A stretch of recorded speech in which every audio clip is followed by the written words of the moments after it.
Muito bom dia, senhoras e senhores. Para darmos início a este evento, solicitamos a todos para que tomem assento e desliguem os seus aparelhos celulares ou os coloquem em modo silencioso. Temos a satisfação em realizar neste plenário o terceiro encontro do Dia Estadual do Celíaco, proposto pela deputada Cláudia Pereira. Entre suas ações pelo celíaco, a deputada Cláudia Pereira criou a Lei 18.705, de 2016, que propõe o dia 20 de maio como Dia Estadual do Celíaco, e da Lei 18.757, de 2016, que cria o selo sem glúten, facultando ao estabelecimento a informação em suas fachadas. Ainda no ano de 2016, realizou o primeiro encontro do Dia Estadual do Celíaco e, em 2015, o seminário Doença Celíaca, reconhecer para ter acesso às políticas públicas, juntamente com a Associação dos Celíacos do Paraná, a ACELPAR. Convidamos para fazer parte desta mesa de trabalho a senhora deputada Cláudia Pereira, proponente deste encontro.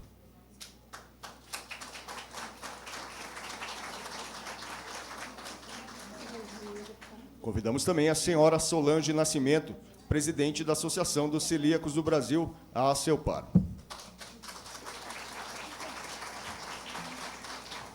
Senhora Márcia Regina Message, representante do Conselho Regional de Nutricionistas.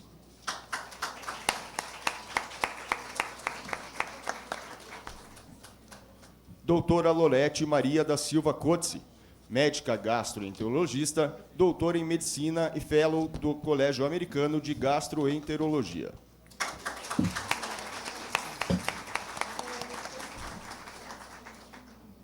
Doutora Carina da Silva Magatão, professora de Direito da PUC Paraná.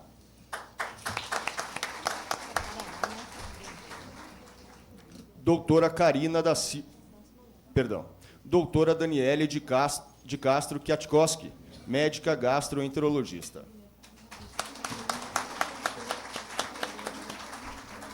Senhor Marcos Tom Ramos, assessor especial do diretor-geral brasileiro da Itaipu Binacional.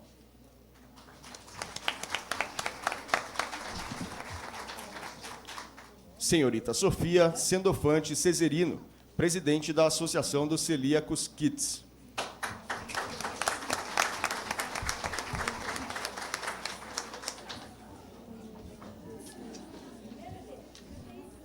Professora doutora Cibele Pereira Koprozinski, representando o curso de nutrição da Universidade Federal do Paraná, UFPR.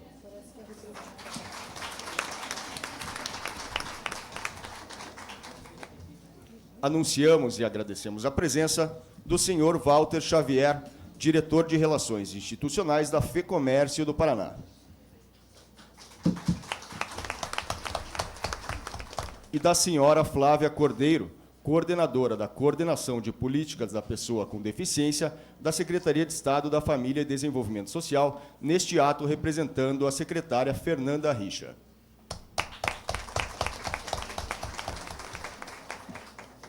Para a abertura oficial deste evento, com a palavra, a deputada Cláudia Pereira.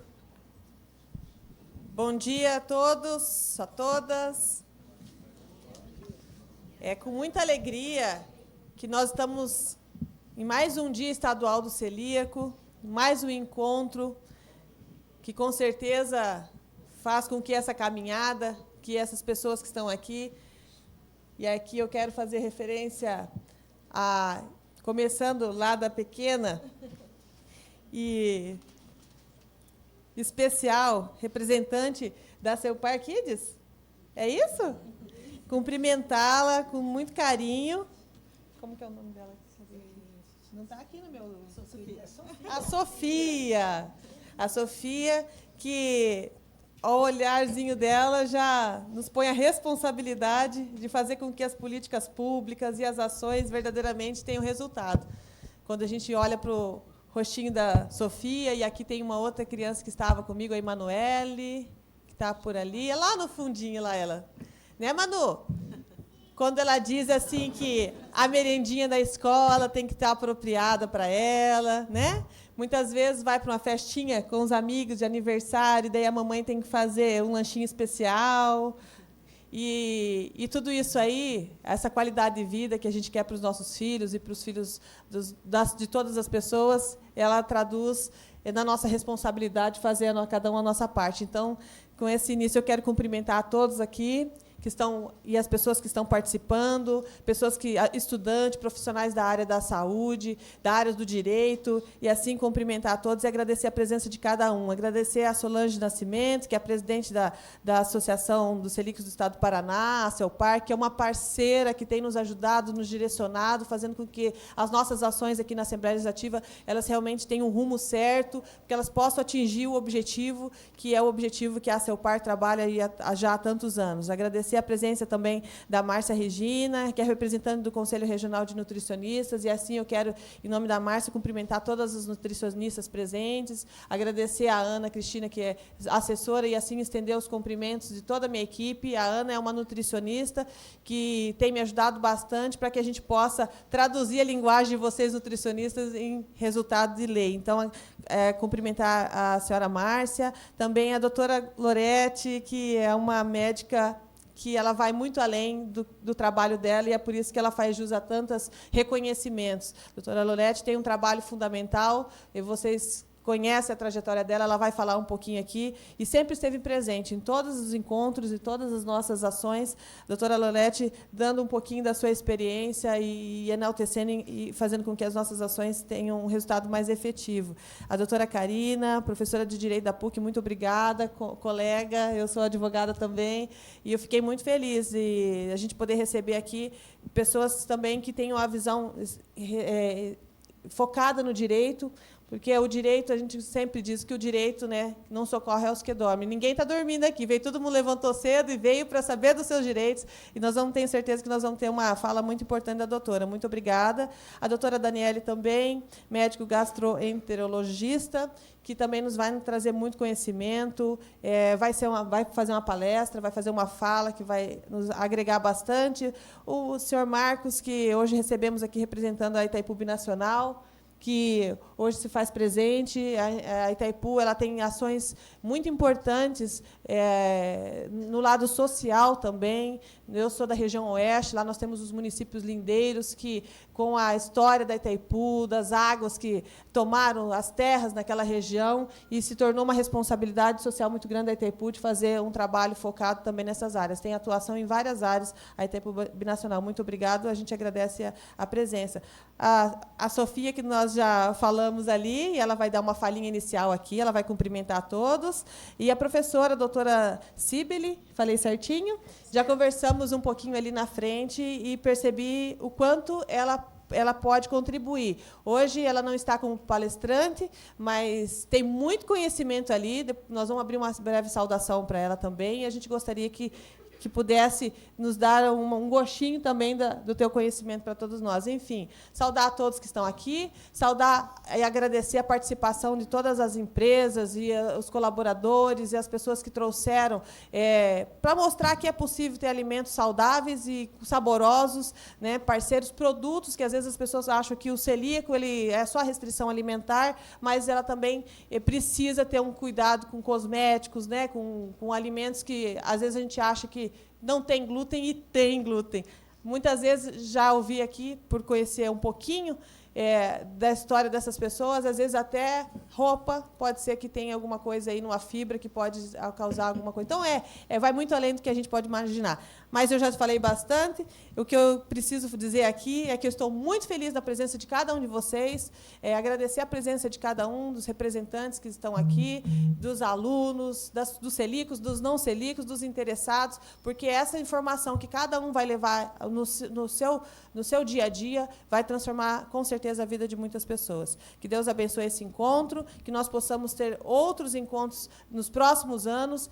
A doutora Lorete me pediu para dizer aqui, eu vou aproveitar que já estou falando, que nós estamos alinhados com o mundo, que a comemoração no mês de maio, o mundo também está fazendo essa fala no mês de maio dos celíacos. Então, não somos poucos, somos muitos e estamos pelo mundo inteiro. Então, com essa minha fala, eu quero agradecer a presença de todos e passar a palavra, não sei se para o cerimonial. Eu mesma já posso passar pelos... Vamos iniciar já com a doutora... Vamos iniciar com as saudações, né? Então, nós vamos pedir para que a senhora Márcia Regina, que é representante do Conselho Regional de Nutricionistas, fizer uma breve saudação a todos os presentes. Obrigada.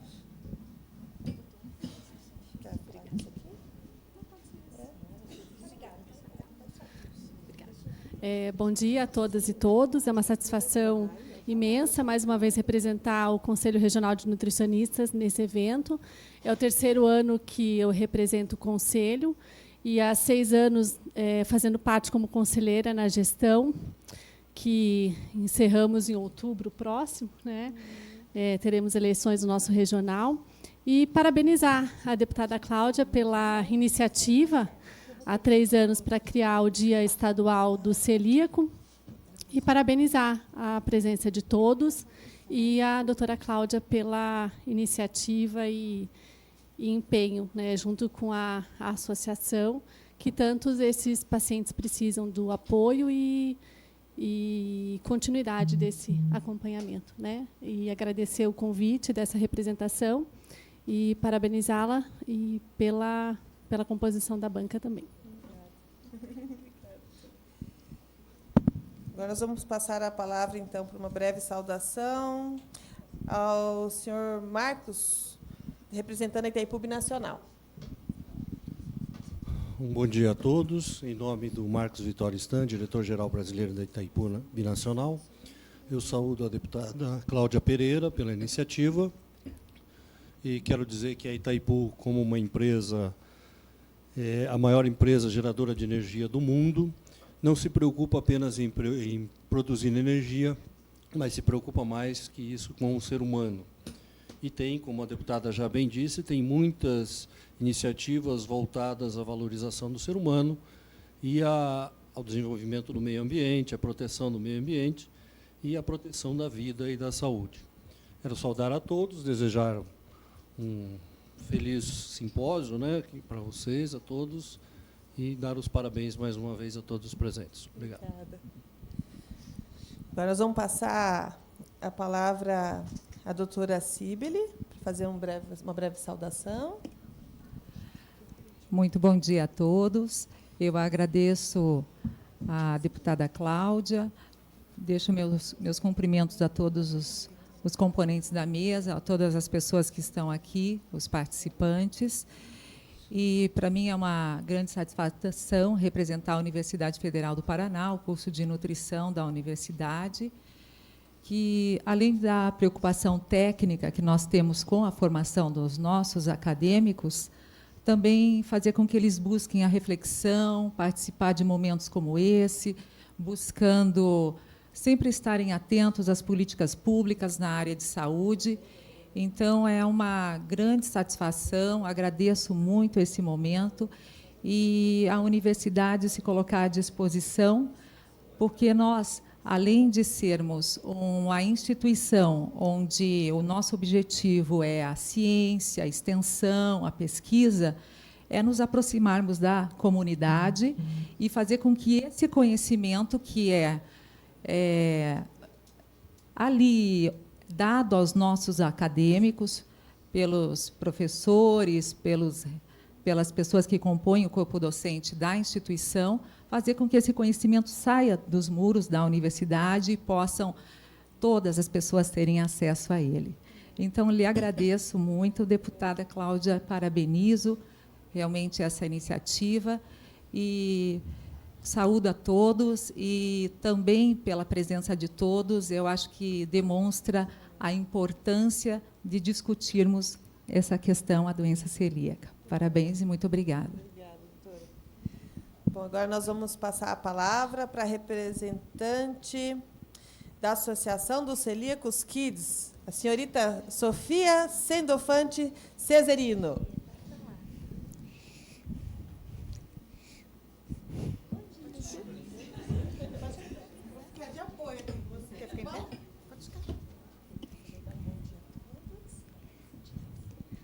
Bom dia a todos. Eu desejo um bom evento para todos nós.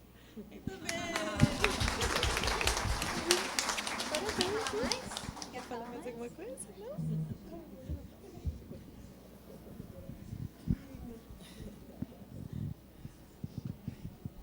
Bom, então, com esse início, agora nós passamos às palestras. Por isso eu gosto do cerimonial, porque eles não me deixam errar. Então, agora nós passamos, concedo a palavra à senhora Solange Nascimento, presidente da Associação dos Celíacos do Brasil, Paraná, a seu par. Obrigada. Queria agradecer a presença de todos, né? Esse dia é feito para vocês, então agradeço a presença de todos. Nesse último mês de março, a associação, que foi fundada aqui pela doutora Lorete Cotze, completou 20 anos, e 20 anos de caminhada em prol dos celíacos, com muita dificuldade sempre. Eu não poderia deixar de agradecer a todos os voluntários que, nesses 20 anos, fizeram com que a seu par evoluísse, né? E esses últimos anos também as políticas públicas em prol dos celíacos teve um grande avanço. Então, esse evento das leis aí, né, voltado às leis dos direitos dos celíacos, realmente é em função desse avanço todo que a gente conquistou. Nós queríamos agradecer à deputada, né, pelo Dia Estadual do Celíaco, nosso terceiro encontro, que não só ajuda a nossa causa, né, a divulgação da nossa causa, também a lei do selo sem glúten, que também foi criada pela deputada, né, e gostaríamos de entregar umas flores para a deputada, como agradecimento por esses 3 anos de ajuda, né, de envolvimento pela nossa causa.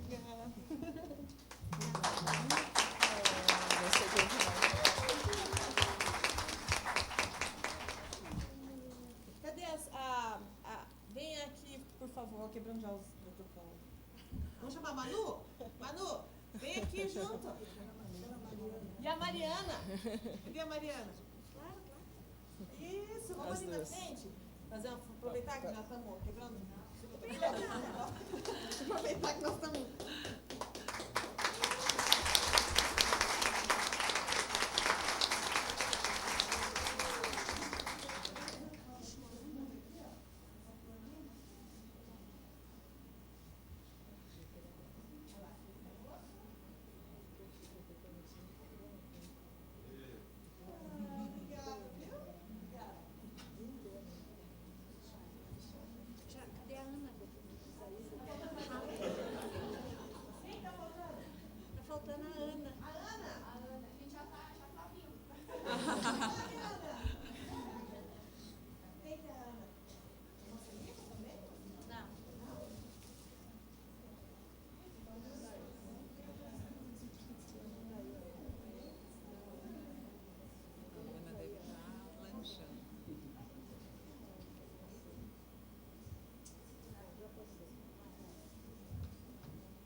Neste momento, daremos início ao ciclo de palestras. Ouviremos a doutora Lorete Maria da Silva Cotze, com a palestra História da Doença Celíaca no Paraná.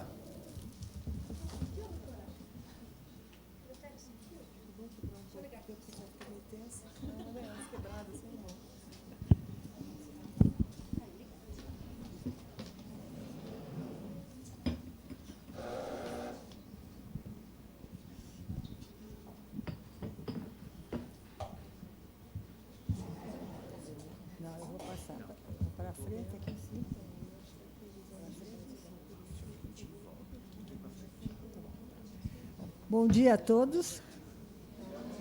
Bom dia. Bom dia.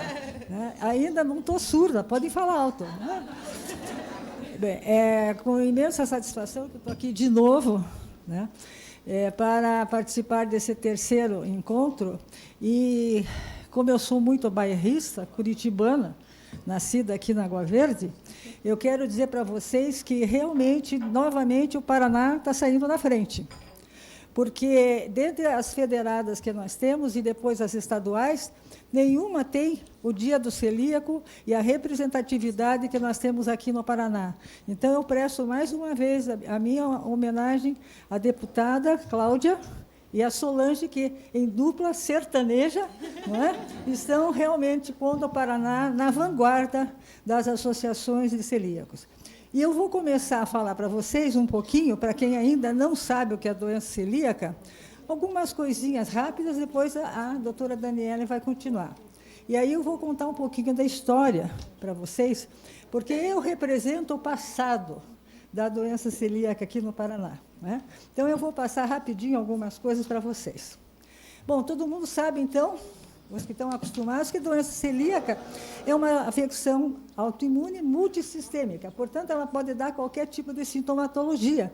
E isso é em consequência da proteína do glúten, que está presente no trigo, centeio, cevada e aveia. Mas há necessidade de uma predisposição genética.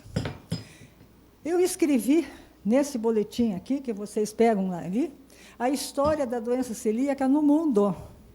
E depois um pouco sobre a história da doença celíaca no Paraná. Gostaria que vocês lessem, mas eu queria apresentar para vocês umas figuras importantíssimas para nós, né? Que começou lá na Capadócia, vejam, e essa doença celíaca não surgiu assim, do nada. Ela veio porque algumas pessoas pensaram que alguma coisa estava acontecendo, então, essa história de ter barriga grande, estufada, já foi observada na Capadócia, depois na Inglaterra, um médico falou sobre a doença, e também na Holanda, em 1950, um pediatra falou sobre a doença na barriga das crianças, porque durante a guerra havia escassez de pão, e as crianças só comiam batata, e melhoraram. Quando passou a guerra, começaram a comer pão, e ele viu, então, que era o trigo que realmente dava o problema para as crianças. Muito bem, só que ele era pediatra, e todo mundo achava que doença celíaca só dava em criança. Até que alguns médicos, principalmente o Paulo, em 1954, verificou que os adultos também tinham a mesma doença que as crianças. Os sintomas da doença celíaca são muito superficiais, porque muita gente tem doença celíaca e não sabe que realmente a tem. E isso é, então, o motivo que a doutora Daniele vai falar, como fazer o diagnóstico. Mas, em linhas gerais, o que a gente pode dizer é que os sintomas variam conforme o grupo etário. Vocês veem que nós temos os kids aqui, temos os adolescentes, temos os adultos. E, hoje em dia, como nós estamos vivendo muito mais tempo, graças a Deus, não é? Nós temos diagnosticado doença celíaca em idosos acima de 70 anos, pela primeira vez. Muito bem. Não esquecer que temos a doença celíaca da pele, que se chama dermatite herpetiforme, que vai entrar no nosso raciocínio aqui também. Também vamos dizer que, para fazer o diagnóstico, nós temos que ter a sorologia, nós vamos ver depois com a doutora, que são vários tipos de anticorpos que vêm contra o glúten e contra os produtos dele derivados. Nós teremos que fazer uma endoscopia com biópsia, isso é muito importante, porque nós temos uma gradação muito grande de alterações no intestino e, muitas vezes, o patologista acha que é irrisório e, na realidade, se trata de doença celíaca. E, claro, que tudo isso é orquestrado pela genética. Então, eu sempre falo que o maestro é a genética, e depois nós temos as manifestações, que sejam imunológicas, clínicas, etc. Muito bem. Portanto, o alvo principal nosso é juntar os dados da clínica, da sorologia e da histologia. Se houver dúvida, em alguns casos, nós recorremos à determinação dos marcadores, que são os antígenos HLA. Muito bem. E aquele refrão que, por favor, deveria estar na camiseta de vocês aqui. Não está. Fazemos outra camiseta. Não iniciar dieta isenta de glúten sem testes sorológicos e biópsia. Existem muitos profissionais de todas as áreas que retiram o glúten antes de fazer esses testes, então aí a gente não tem mais como, muitas vezes, fazer o diagnóstico. E agora está na moda de tirar o glúten para ficar mais bonita, menos barriguda, emagrecer, e realmente isso não é coerente. Bom, então, lá pelos idos de 1971, quando eu voltei de São Paulo, da gastroenterologia, eu comecei a pensar e comecei a fazer diagnóstico de doença celíaca em adultos e crianças, porque eu era também do Pequeno Príncipe. E eu consegui perceber uma coisa: fazer o diagnóstico não era tão difícil. O problema era manter o paciente com a dieta isenta de glúten, que é difícil. Então, a obediência é ligada ao paciente, sem dúvida nenhuma, aos seus familiares e à comunidade, porque às vezes ele não come em casa, mas come no escritório, ele come onde ele trabalha, e isso é muito problemático. Então, eu fiquei pensando, veja bem, nós não tínhamos nada no Brasil acerca de doença celíaca. Então, eu juntei algumas receitas sem glúten, algumas sem glúten e sem lactose, e fiz um dos livros chamado Sem Glúten. Gente, não ganhei nada com isso, mas, em compensação, em poucos meses, sumiu da praça o livro, porque tinha tanto celíaco que estava ávido de ter alguma coisa. Aí eu pensei mais ainda, falei, bom, já que eu estou dando uma de cozinheira, fazendo com que essas coisas sejam divulgadas, eu me lembrei que quando você se associa, você tem muito mais condições de fazer valer os seus direitos. E aí, então, eu lembrei que associações e grupos de ajuda são essenciais para que a gente mantenha o paciente em dieta. E foi aí, então, que veio a história da informação. Portanto, né, eu tenho 75, e vocês vejam que com 55 anos só que eu consegui fundar a Associação dos Celíacos do Paraná, no dia 18 de março de 1998. Do zero, não tinha nada que fosse importante. O pessoal de São Paulo já havia se organizado e estavam formando a FENACELBRA, que naquela época estava engatinhando. Muito bem. Está aqui a primeira reunião da doença celíaca no Paraná, março 18, 98. Naquele tempo era bonitona, tinha cabelo loiro, grande, entendeu? E aí nós estamos aqui fazendo a primeira palestra no dia da fundação da associação. Depois da palestra, claro, tinha os comes e bebes. Mas vocês percebam que pouquinho comes tem aqui. A gente não tinha, naquela ocasião, condição de trazer muita comida sem glúten, porque o pessoal não sabia fazer. E alguns, então, heróis trouxeram nessa primeira... aí. Nós temos algumas pessoas que vocês vão reconhecer, que estão aqui, não sei, a Judite está aí? Não veio, mas ela ficou de vir. Tudo bem. Em seguida, nós elegemos a primeira diretoria, porque nós precisávamos fazer os estatutos, registrar e ter uma diretoria para continuar trabalhando. E aqui, então, está novamente a fotografia, que está aqui no boletim, para vocês entenderem como é que foi. Secretária, subsecretária, tesoureira, etc. Tesoureira, vejam bem, para quê? Se nós fizemos questão absoluta que ninguém nunca pagasse para se inscrever na CELPAR. Questão absoluta, não se paga para fazer parte da CELPAR. Mas nós precisávamos ter um dinheirinho, tá, para algumas pequenas despesas, inclusive para informações e etc. Eu não pagava nada para a CELPAR, nem a CELPAR pagava para mim, mas nós nos reuníamos no meu prédio, onde eu tenho um consultório, de graça.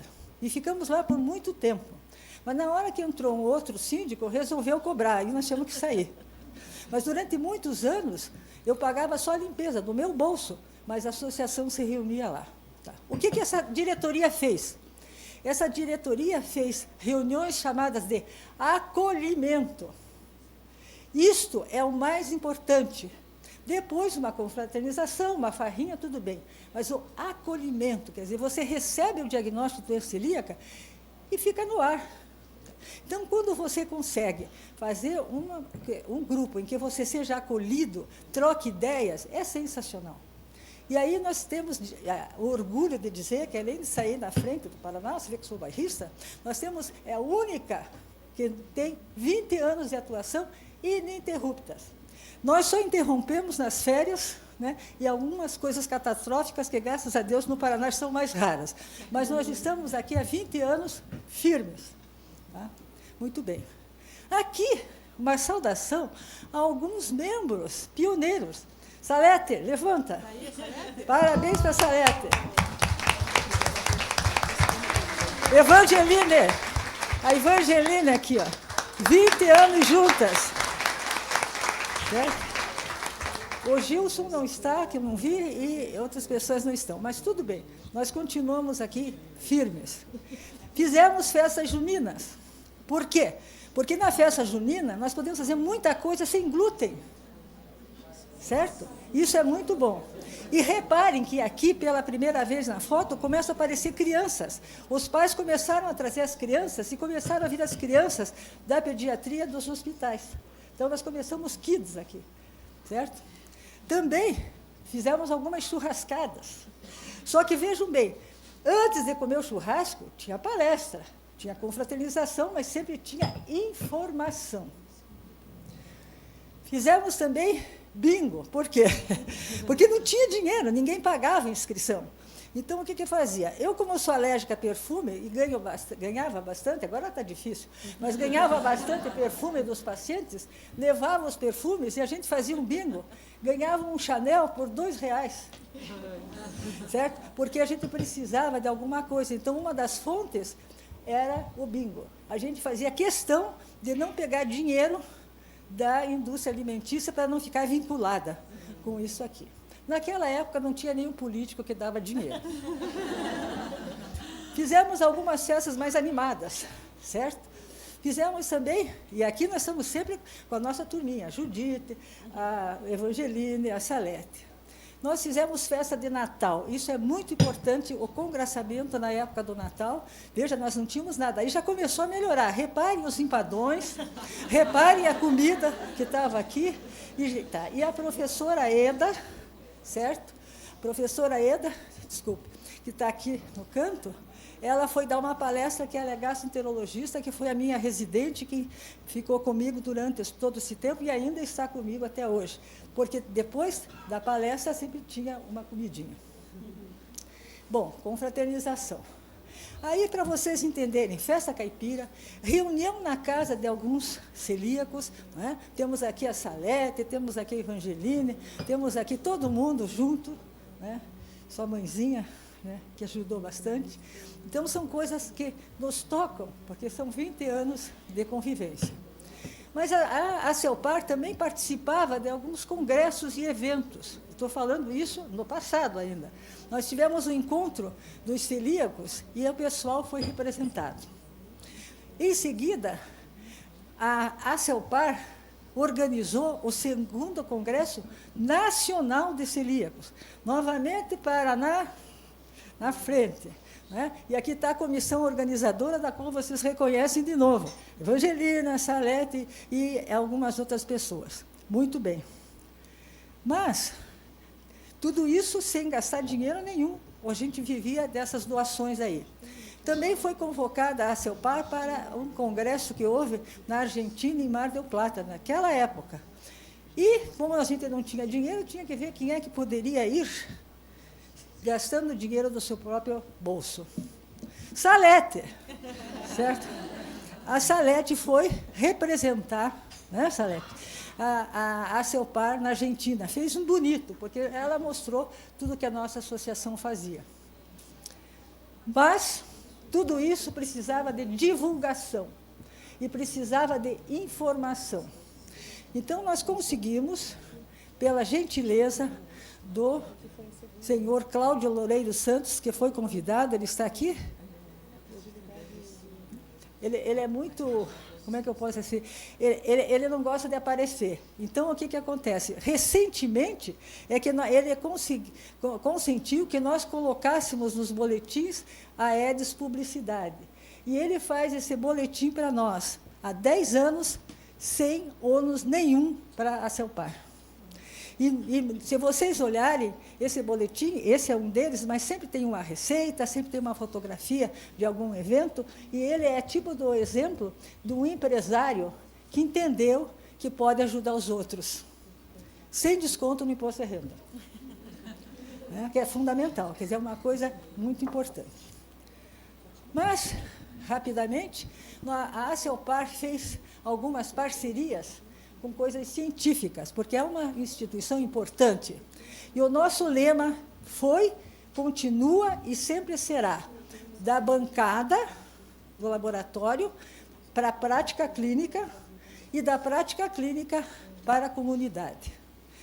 Então, nós temos aqui as pesquisas, nós os médicos e vocês aqui, a comunidade. E aí, nós conseguimos acoplar com o Grupo de Estudos de Doenças do Sistema Digestório, que foi fundado um pouco antes, em 1997, pela professora Shirley, que hoje não pôde estar aqui por questões familiares, eu e o professor Renato, que eu convidei, não sei se o Renato chegou. Renato, levanta. Muito bem, Renato. Então, de parceria, não é? Nós conseguimos fazer com que esse grupo de estudos do sistema digestório, com a ACELPAR, fizesse, então, alguns tipos de pesquisas.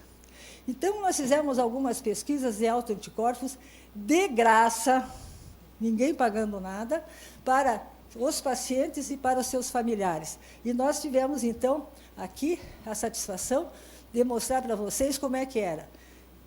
Lá no meu prédio, chegava o paciente, a professora Shirley fazia o esclarecimento de um questionário, depois fazia a coleta do material, e isso ia para o laboratório e nós fazíamos as pesquisas. E com isso, então, nós verificamos uma coisa muito importante, que teve uma repercussão mundial, que nós verificamos que os familiares dos pacientes celíacos também tinham anticorpos positivos, embora não soubessem ou não tivessem sintomas. Isso é muito importante. E comparamos também com autoanticorpos para outras coisas, não só para a doença celíaca, mas para a doença da tireoide, doenças de fígado, etc. e tal.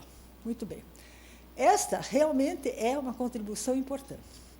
Passado algum tempo, apareceu, então, a possibilidade de a gente tentar fazer o diagnóstico da doença através do sangue, da polpa digital, como você faz para a glicemia. Nós fizemos isso de graça também, aqui na ACELPAR, e verificamos alguns casos interessantes. Uma família em que realmente a celíaca está aqui, os filhos não têm nada, o pai não tem nada, mas a mãe, aqui, aos 70 anos, era celíaca, vivia correndo tudo quanto era médico, e, na realidade, depois do glúten, não teve mais nada. Mas, infelizmente, esse método foi tirado do comércio. Divulgamos em congressos médicos, palestras e feiras. E aqui, me permite um pouquinho de ser antiético. Divulgar em palestras, como agora, feiras que estão aí, fácil. Quem precisa saber é o médico. Por quê?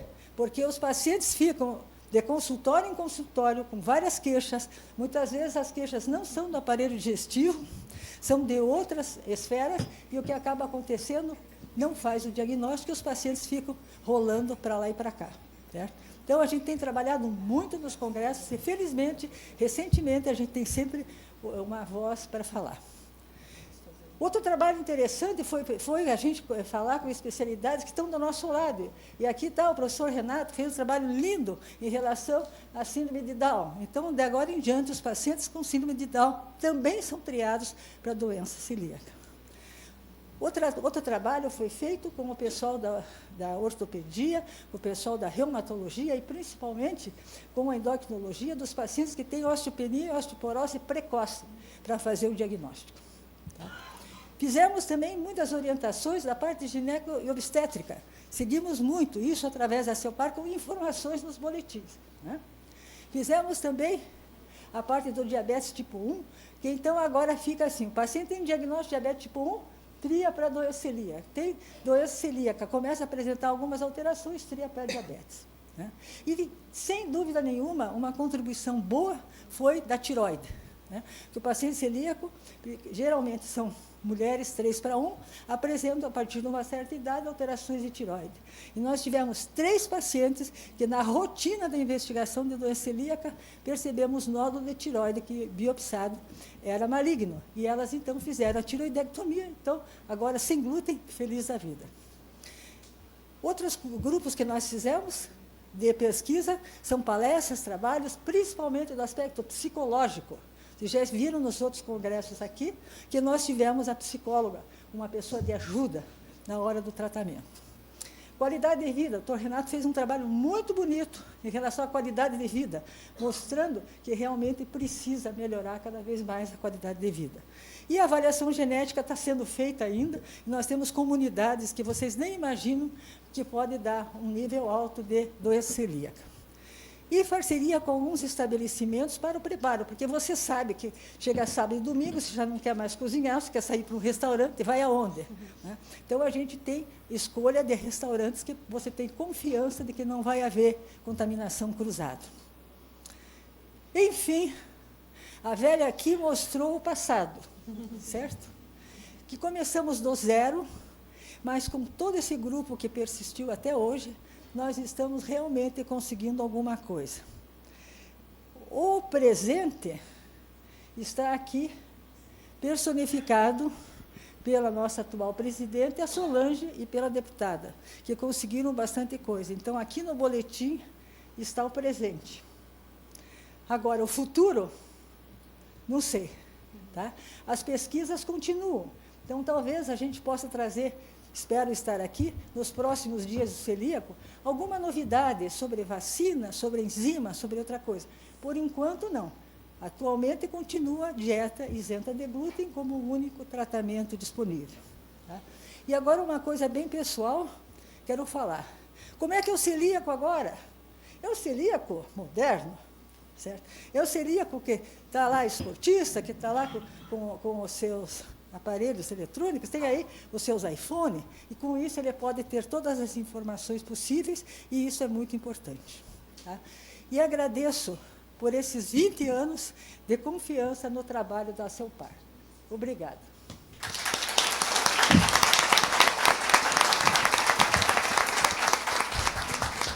Muito obrigado à doutora Lorete. A doutora Lorete Maria da Silva Cotes é médica pela Universidade Federal do Paraná, mestre em Medicina Interna pela Universidade Federal do Paraná e tem doutorando em Medicina Gastroenterologia Clínica pela Universidade Federal de São Paulo. Atualmente é professora na Pontifícia Universidade Católica do Paraná. Tem experiência na área de medicina, com ênfase em clínica gastroenterológica de crianças e adultos, atuando principalmente nos seguintes temas: doenças gastrointestinais, doença celíaca, doença de Crohn, autoanticorpos e doenças autoimunes. Neste instante, a deputada Cláudia Pereira procederá à entrega do ramalhete de flores à doutora Lorete Maria da Silva Cotes, anunciando que, por projeto de lei de sua autoria, a doutora Lorete receberá o título de cidadania benemérita do Paraná, que será outorgado posteriormente. Eu quero ler aqui a Lei número 13.115 de 2001. O artigo 1º diz: o título de cidadão honorário ou de cidadão benemérito será concedido à pessoa que tenha prestado relevantes serviços de abrangência e de contribuição significativa para todo o Estado do Paraná e que satisfaça ao menos de 4 dos seguintes requisitos. 1. Exercício com denodo e proficiência de cargo, função, emprego ou atividade de natureza pública ou privada de notório conhecimento. Contribuição. 2. Contribuição ao desenvolvimento das ciências, letras, artes ou da cultura em geral. 3. Ação destacada na área de filantropia ou em favor de obras sociais. 4. Ter reputação ilibada ou conduta pessoal e profissional irrepreensíveis. 5. Ter em sua biografia registro de postura ética e respeitosa na defesa dos postulados democráticos das instituições nacionais e da cidadania. 6. Ter reconhecimento e saber notório na área de atuação. 7. Ter publicações de abrangência estadual em periódicos, jornais, revistas ou outros meios de comunicação. Uma observação. No parágrafo único diz que, no momento da propositura, devem ser anexadas todas as certidões negativas criminais com a finalidade de comprovar a sua reputação ilibada, conduta profissional e pessoal irrepreensíveis, bem como toda a documentação necessária para provar que os requisitos supracitados foram atendidos. Todos os requisitos, eu tenho certeza que todos que estão aqui vão concordar que a doutora Lorete preenche todos esses requisitos e ainda muito mais. Eu fico muito honrada, doutora Lorete, de poder fazer essa homenagem, não só eu, mas todo o Estado do Paraná, porque foi aprovado por unanimidade na Assembleia Legislativa essa semana o título de cidadão benemérito para a senhora. E na próxima semana, o governo do Estado e hoje a governadora Cida Borghetti já informou que terá a honra de recebê-la no Palácio para assinar, na tua presença, a sanção dessa lei. Parabéns, doutora Lorete. A senhora Evangeline dá seu par para a entrega do ramalhete junto com a deputada Cláudia Pereira, a doutora Lorete Cotze.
Dando sequência ao ciclo de palestras, com a palavra a doutora Carina da Silva Magatão, graduada em Direito pela PUC Paraná em 2006, especialista em Direito Processual Civil pelo Instituto Romeu Bacelar em 2007, mestre em Direito pela Universidade Federal do Paraná em 2010, professora de Direito do Consumidor e de Processo Civil nos cursos de graduação e de pós-graduação da PUC Paraná e da Universidade Positivo.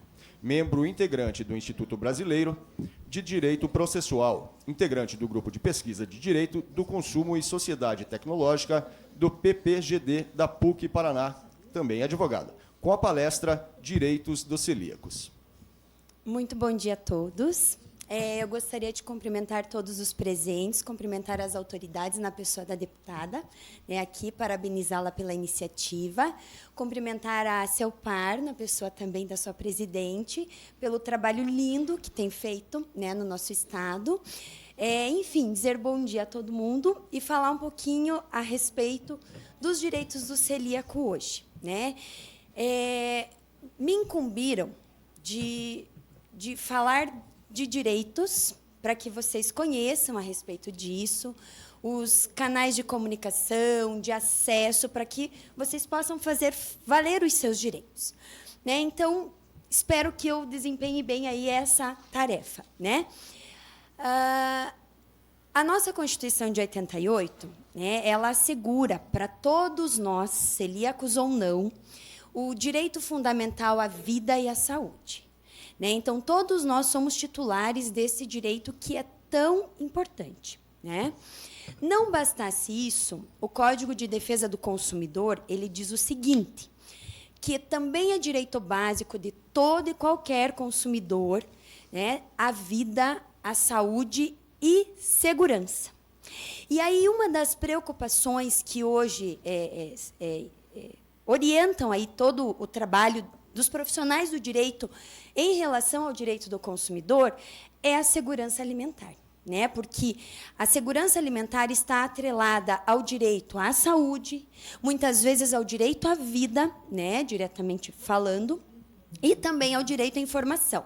Porque a segurança alimentar só se realiza quando nós, consumidores, temos o acesso à informação adequada a respeito dos produtos e dos serviços que estão aí no mercado de consumo.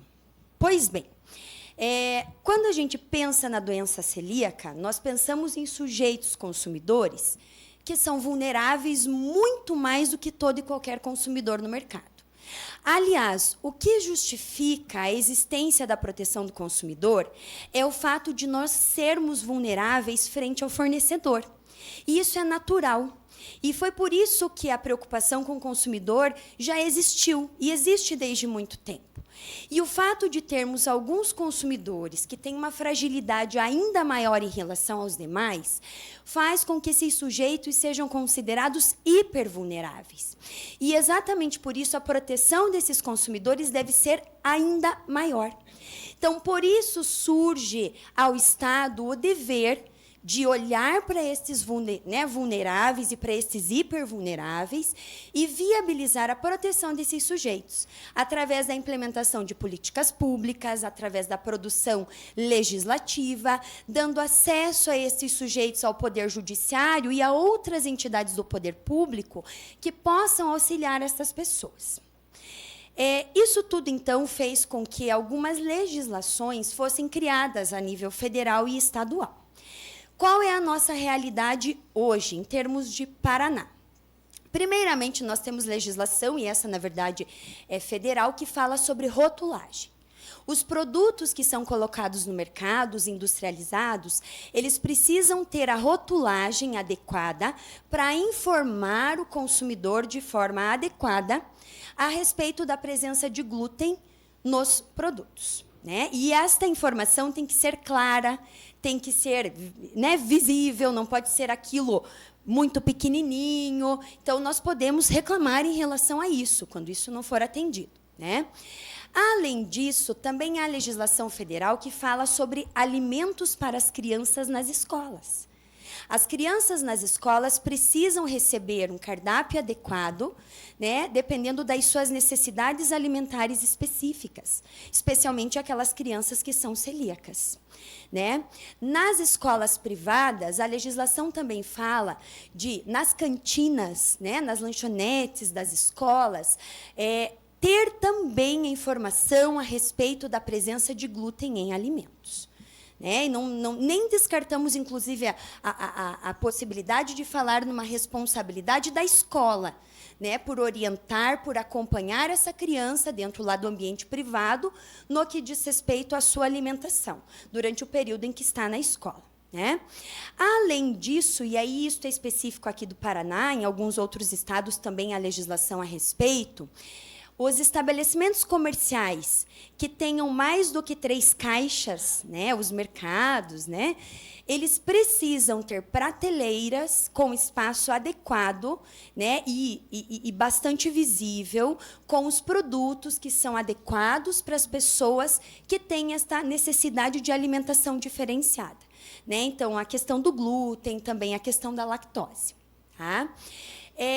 Aqui no Paraná também nós tivemos, no ano passado, a aprovação da lei, que logo, logo vai ser colocada em prática, porque, me corrija, deputada, se eu estiver errada, o decreto regulamentador está para sair, né? A legislação a respeito do selo sem glúten. A ideia é que os estabelecimentos comerciais, os restaurantes, né, as lanchonetes, quando eles forneçam produtos que sejam com garantia de que não contenham glúten, que haja este selo no estabelecimento, na porta do estabelecimento, na janela, enfim, um selo que vai ser concedido aí pelo Estado, né, mediante requerimento, que vai ter uma validade de 1 ano, e isto para trazer segurança, né, para todos aqueles que precisam dessa alimentação diferente, saberem que podem, então, consumir nesses estabelecimentos com a garantia de que não vão ter qualquer tipo de consequência por se alimentarem com produtos inadequados.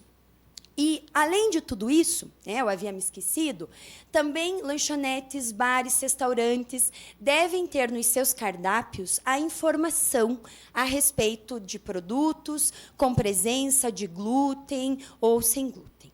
Tá? E esses estabelecimentos comerciais todos, eles têm que garantir que isto para nós é verdadeiro.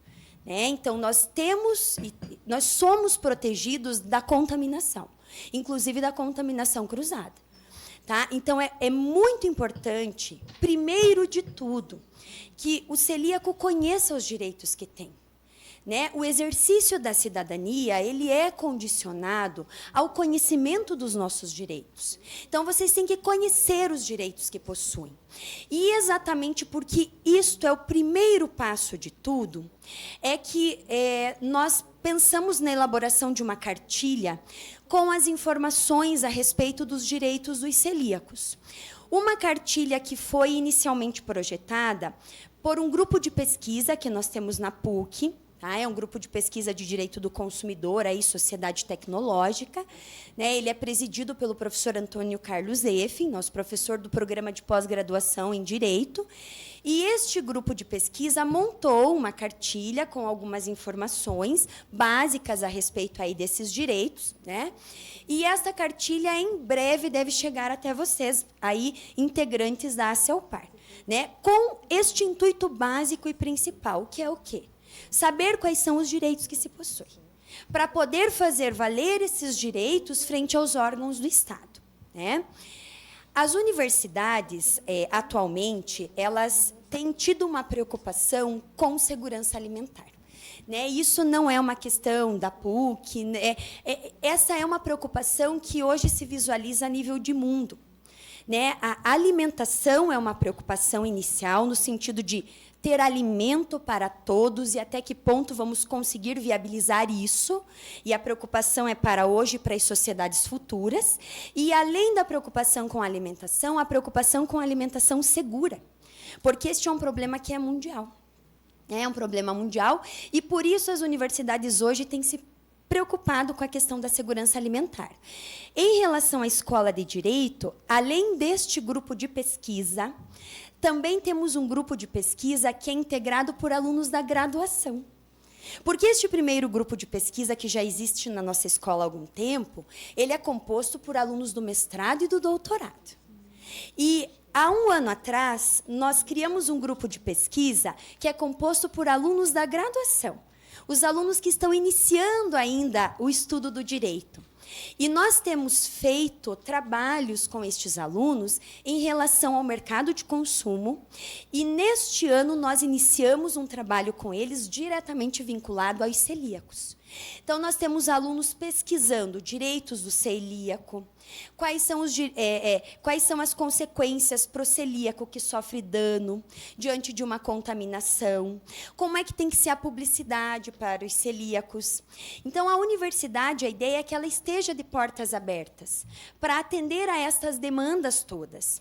Então, a ACELPAR exerce um papel bastante importante, porque as coisas só chegam a nós para nós podermos pesquisar se isto vai até a ACELPAR, se isto chega ao poder público, se vocês vão ao PROCON, porque, senão, vocês serão invisíveis. Aquele que se mantém inerte, que se mantém calado, se torna invisível. Então, nós temos que nos fazer aparecer. Por isso, é importante sempre vocês saberem desses direitos e lutarem por isso. Tá? E quais são esses canais de acesso que vocês podem ter? Na cartilha vai constar alguns órgãos públicos que podem atender a todos. Tá? E eu queria dar destaque, em especial, ao PROCON. O PROCON é uma entidade aí vinculada ao Poder Executivo Estadual, que cuida da apuração de infrações contra os direitos do consumidor. E o PROCON, inclusive, frente às infrações, pode aplicar multas. Então, ainda que isso não tenha uma repercussão direta econômica para você, isto vai surtir efeitos no fornecedor. Então, é importante que chegue no PROCON a reclamação. né? Olha, eu fui num determinado mercado grande e não tenho expositor específico para os celíacos. Eu fui a uma lanchonete e no cardápio não tem as informações a respeito de glúten lá nos produtos. Isso tem que chegar no PROCON, porque ele vai cuidar de apurar estas infrações, vai aplicar as multas necessárias, né? Então, o primeiro caminho é o PROCON. Tá? Um outro caminho importante, né, além de, claro, a CELPAR estar por dentro de tudo isso, porque ela pode tomar também outras medidas, é o próprio acesso ao Poder Judiciário. O Poder Judiciário ele está de portas abertas para nos atender frente à violação dos nossos direitos. E mais, ele também atua para a prevenção. Então, para evitar que vocês sofram danos, o Poder Judiciário também vai atender vocês. Mas isso tem que chegar até lá. Individualmente, isso chega no judiciário quando você, frente à violação de um direito que teve, procura um advogado, vai ao Poder Judiciário, exige, por exemplo, uma reparação por um dano que você teve. Né? Um sujeito que, por exemplo, por contaminação, acaba sendo hospitalizado quando estava viajando, perdeu todo o período de viagem, perdeu os passeios que ia fazer, teve danos imensos, fora a questão de saúde. Os gastos, às vezes, com o hospital, com remédio e tudo mais. Isso é reparação de dano. E é de direito daquele que ingeriu o glúten quando não deveria ter ingerido. Porque ele foi prometido que aquilo não tinha glúten. Né? Então, esse sujeito, através de um advogado, pode buscar também o Poder Judiciário para tentar a reparação, então, dos danos que teve. Né? E o Poder Judiciário, em termos de acesso, hoje, ele não é difícil. Nós temos os juizados especiais. Você não precisa nem contratar advogado para procurar o juizado especial e pedir ajuda de um juiz. Né? Se a tua ação, se o teu pedido de indenização não for superior a 20 salários, você pode ir direto no juizado especial. Se for superior a 20 salários, não dá, precisa de advogado.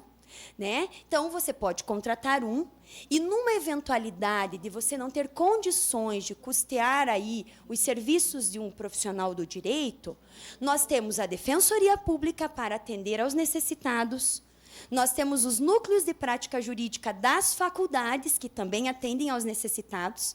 Né? Então, na nossa universidade, nós temos o nosso núcleo de prática jurídica, as pessoas carentes podem procurar auxílio do advogado junto ao núcleo de prática jurídica. Então, as ferramentas, elas existem. Né? O que nós precisamos fazer é lutar por elas. Tá? Agora, tem uma coisa que... Posso pegar só minha água aqui? Só um pouquinho.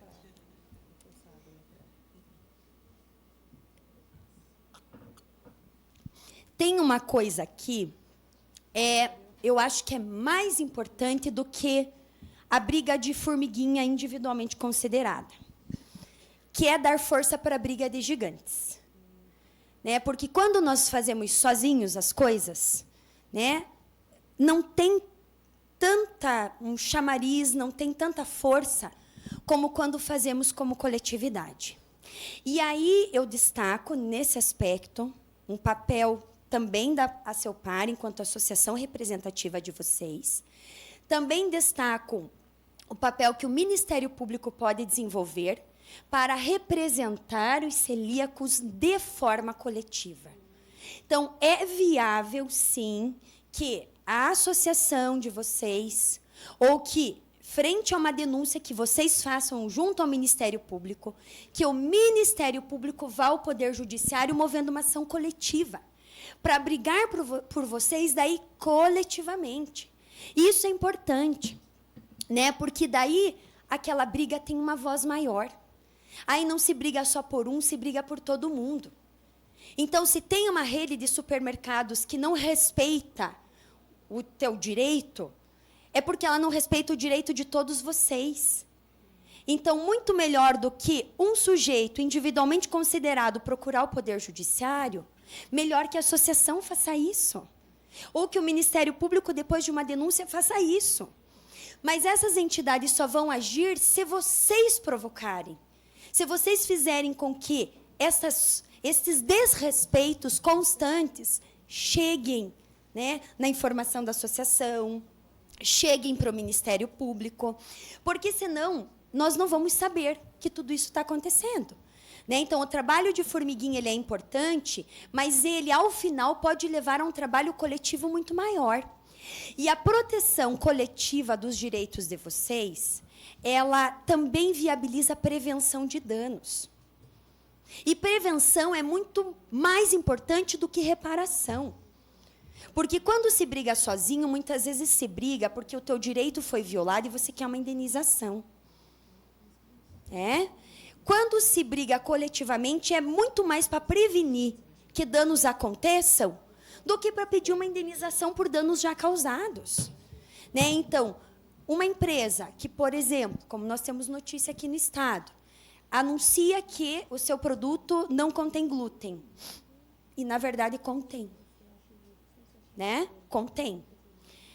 O que precisa fazer num caso como esse? Claro que é importante o consumidor que individualmente sofreu consequências por isso buscar a sua proteção, mas é muito mais importante que a associação faça isso, ou que o Ministério Público faça isso.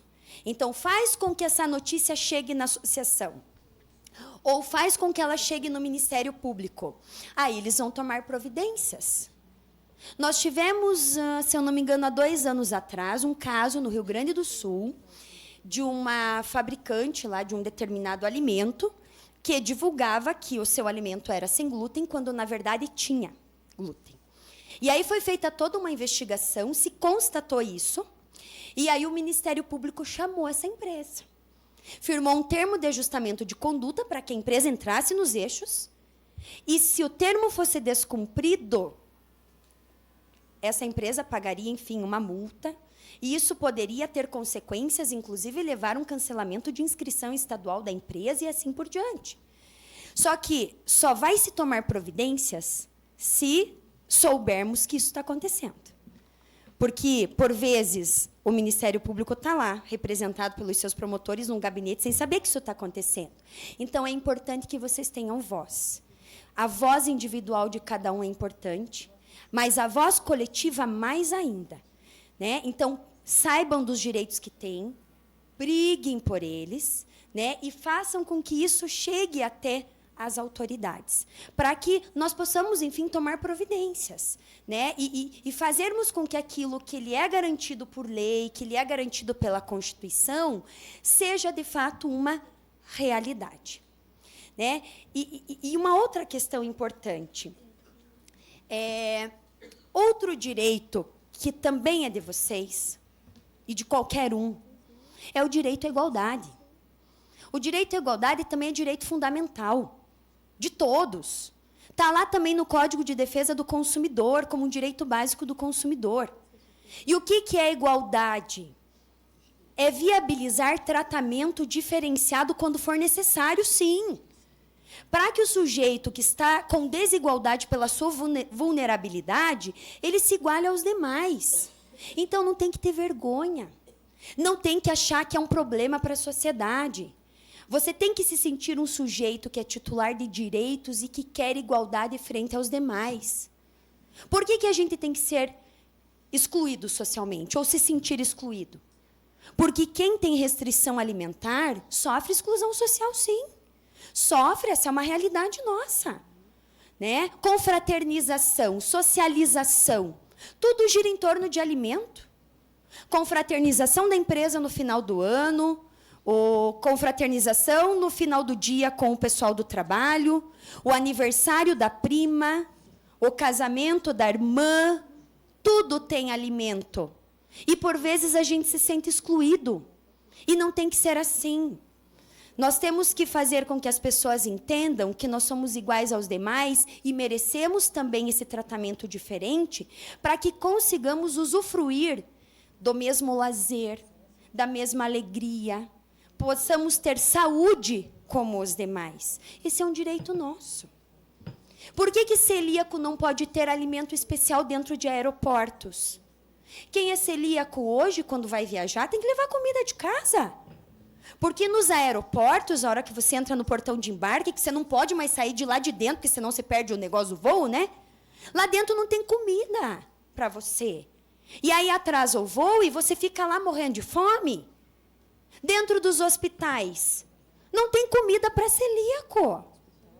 Aí o sujeito é internado, está em coma, porque ingeriu glúten quando achava que não estava ingerindo.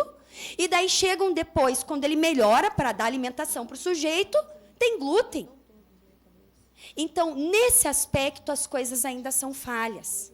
E aí, mais uma vez, a importância da atuação da associação, da atuação da deputada, né? Da atuação do Ministério Público, porque tem que, de alguma forma, compelir os fornecedores, os aeroportos, os hospitais, para que ofereçam alimentação adequada para os celíacos. Isso sem sombra de dúvida. Né? Eu falo, hoje, me solidarizando a vocês, não sou celíaca, mas eu sofri restrição alimentar. E eu senti muita exclusão social. Quando a minha filhinha a minha segunda filhinha nasceu e era alérgica à proteína do leite de vaca. Foi 1 ano sem ingerir nada de leite, porque eu queria amamentá-la no peito, em razão da importância que o leite materno tem, eu não abria mão disso, e ela tinha uma alergia gravíssima.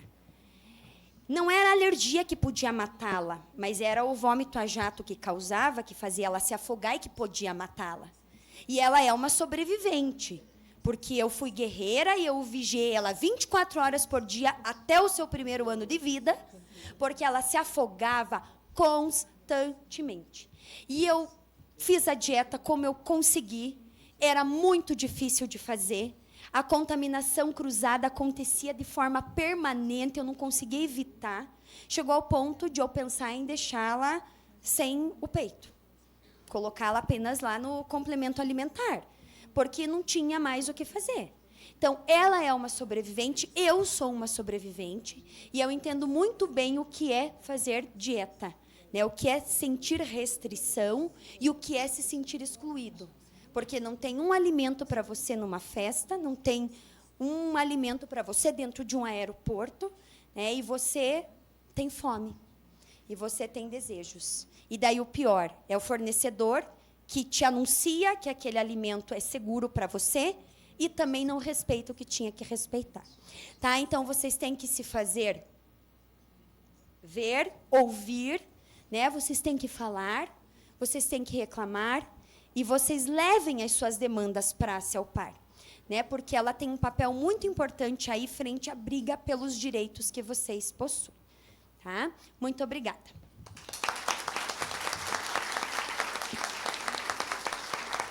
Agradecemos à doutora Karina pela palestra. Na impossibilidade de comparecer a este encontro, a doutora Cláudia Francisca Silvana, diretora do Departamento Estadual de Proteção e Defesa do Consumidor, PROCON Paraná, nos enviou um vídeo sobre consumidor celíaco, ao qual assistimos neste momento.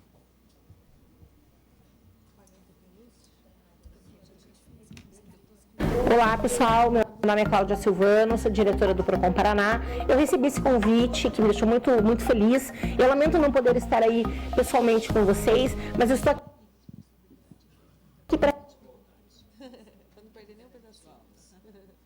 Olá, pessoal. Meu nome é Cláudia Silvano, sou diretora do PROCON Paraná. Eu recebi esse convite, que me deixou muito, muito feliz. Eu lamento não poder estar aí pessoalmente com vocês, mas eu estou aqui para responder algumas dúvidas, algumas perguntas que dizem respeito à vida de todos nós, né? Não só dos celíacos, mas de todos os consumidores. Afinal, nós estamos falando da segurança da vida, da saúde das pessoas. Então, eu tenho algumas respostas aqui e coloco, claro, sempre o PROCON à disposição de todos. Contem sempre com o PROCON Paraná. Nós estamos aqui para, juntos com vocês, junto com a sociedade, melhorar a vida do consumidor, reduzir a jornada do consumidor e, sobretudo, garantir o respeito aos seus direitos.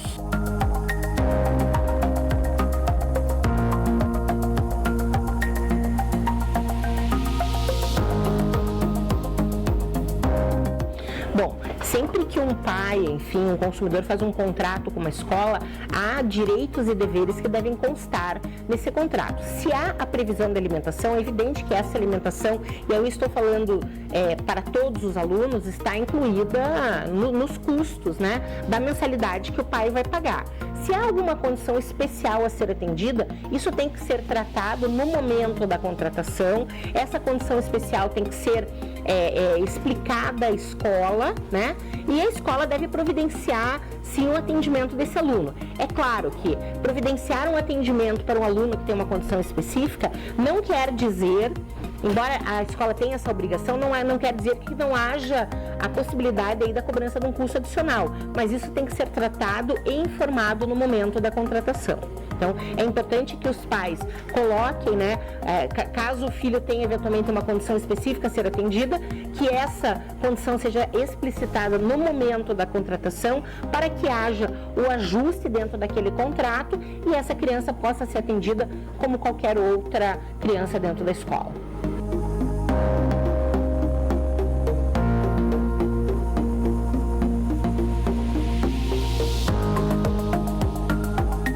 Bom, em relação às escolas estaduais, o direito é o mesmo, né? Se há o fornecimento de alimentação para os alunos que não têm nenhuma condição específica, deve haver também para aqueles que têm uma condição específica.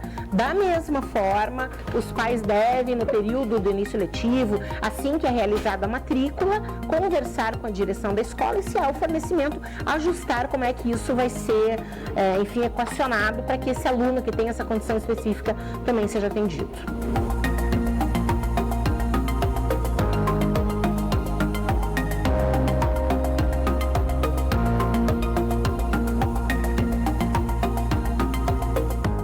Sem dúvida, ainda mais no ambiente hospitalar, né?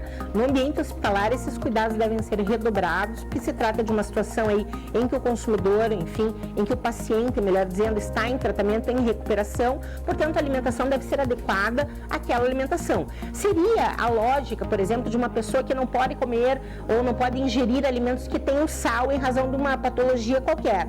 Da mesma forma, esse paciente que é celíaco também deve ser atendido, observadas aí as suas condições, não só em relação ao tipo de alimentação que vai ser oferecida, mas também a forma de preparo. No ambiente hospitalar, eu repito, essa questão deve ser ainda mais, cuidada e equacionada de fato para que não haja nenhum prejuízo e que a recuperação não seja prejudicada em razão da alimentação inadequada.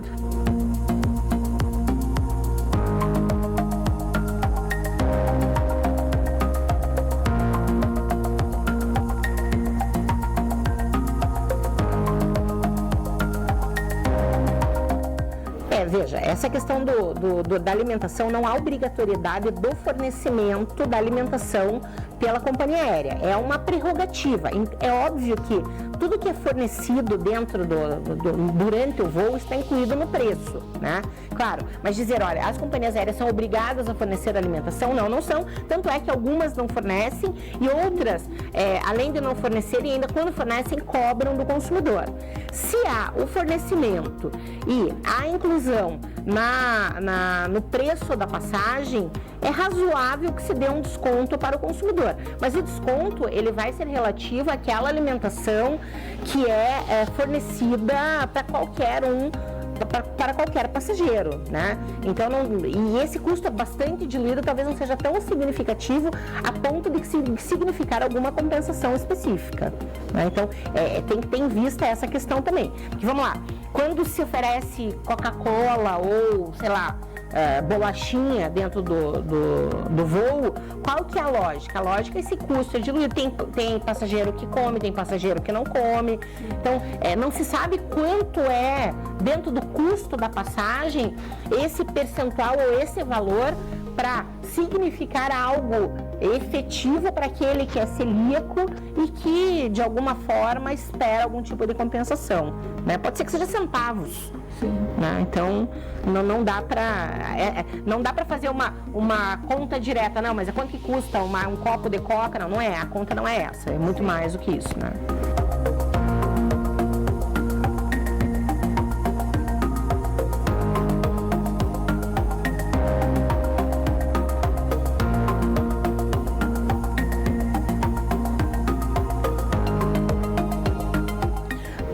dano material que o consumidor sofrer, por exemplo, houve uma crise, né?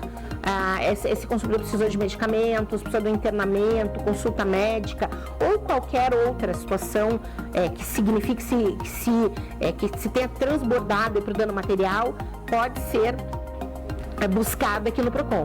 Então, o consumidor eu gastei X valor, enfim, em razão da ingesta desses alimentos que estavam contaminados e que não deveriam estar.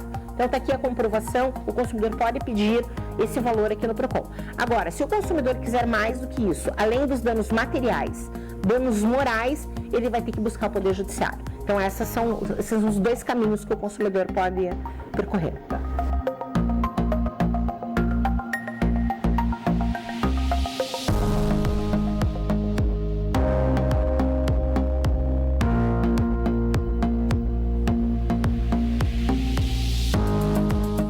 Sempre que o consumidor tiver um problema, e aí respondendo não só essa questão, mas qualquer outra situação em que o consumidor encontre, por exemplo, o descumprimento de uma lei por parte de um estabelecimento, ele deve denunciar ao PROCON a essa possibilidade. Como é que ele faz isso? Fotografa. É muito simples, né? Então tem lá os alimentos que são destinados ao consumidor que é celíaco, e esses alimentos estão em área, não estão segregados, estão misturados com outros alimentos, o que pode levar aí uma ingesta acidental e alguns problemas que nós sabemos que podem ser muito graves. Então o consumidor fotografa esses alimentos que estão misturados, faz uma denúncia aqui no PROCON, as medidas serão tomadas.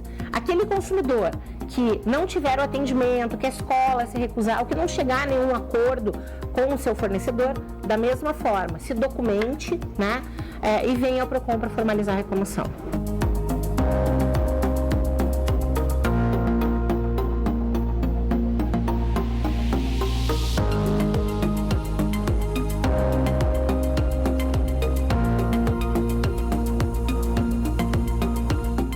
Bom, é a mesma lógica da resposta anterior, né? Tudo vai depender da política da empresa, né? Qual é a política da empresa em relação à alimentação, qual que é o custo disso. É claro, o consumidor sempre deve informar, ele é portador de alguma condição específica, ele tem que informar a companhia aérea que tem que providenciar.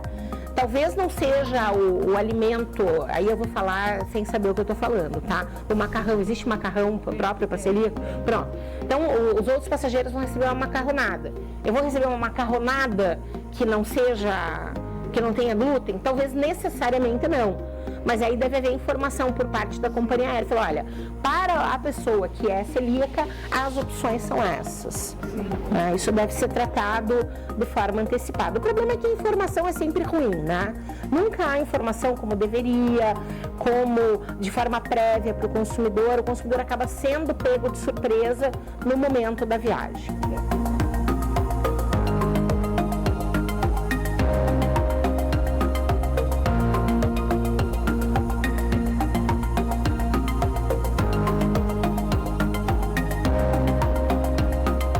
Sim, o Código de Defesa do Consumidor, você citou o artigo 6º, inciso 3º, que trata do direito básico à informação. Então, a informação é um direito fundamental do consumidor. A informação tem que ser clara, precisa e em língua portuguesa. Então, eventualmente, se o produto é um produto importado, deve haver uma etiqueta, né? E nessa etiqueta, em língua portuguesa, haver a informação sobre todos os componentes, ingredientes, enfim, que compõem aquela formulação, para que não haja o que se chama de acidente de consumo, né? Ou seja, um dano à vida, saúde e segurança do consumidor em razão da falta da informação ou até da sua insuficiência ou inadequação. Às vezes a informação está ali, mas está em inglês. Resolve? Não, não resolve. Então tem que ter a informação em língua portuguesa. Para quê? Para que o consumidor possa, não, esse produto não é adequado, eu não posso utilizar esse produto porque eu posso ter um dano. E aquele outro produto que tem essas informações, inclusive, esse produto não contém glúten, porque a legislação brasileira, em relação ao glúten especificamente, ela diz que tem que haver informação contém e não contém, se não contiver. Se pegar um copo de água, por exemplo, tem lá, não contém glúten, né? Então tem que haver essa informação. Da mesma forma, o cosmético, alimento, qualquer outro produto que contenha o glúten, que pode causar um dano ao consumidor.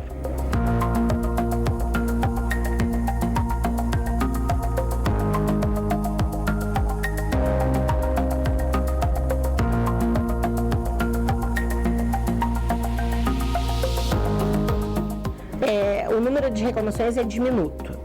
É muito pequeno, é absolutamente pequeno em relação a esse tema. O que não significa que não existam problemas, né? A gente tem que separar bem as coisas. Ah, mas não tem reclamação, não tem problema? Não, não é verdade. Tem uma questão de desconhecimento, tem a questão da pessoa não ter sido diagnosticada ainda, não saber que aquilo faz mal para ela, porque ela não sabe que ela tem, que você mesma relatou que demorou para ter o diagnóstico, né? Então tem uma série de fatores e tem outro aspecto também que lá nós estamos no Brasil e nem sempre nós conhecemos os nossos direitos e quais caminhos percorrer para buscar os nossos direitos, o que é ruim, né? Então, mas de qualquer forma, de novo, acho que a questão é advertir, é dizer que há esse caminho a ser percorrido, que sim, a falta de informação ela contraria o direito do consumidor de ser informado, né? Quer dizer, o consumidor tem o direito de ser informado. Quanto melhor a informação, melhor é a escolha do consumidor. Não só do ponto de vista patrimonial, mas sobretudo do ponto de vista que diz respeito à sua saúde, à sua vida, à sua segurança.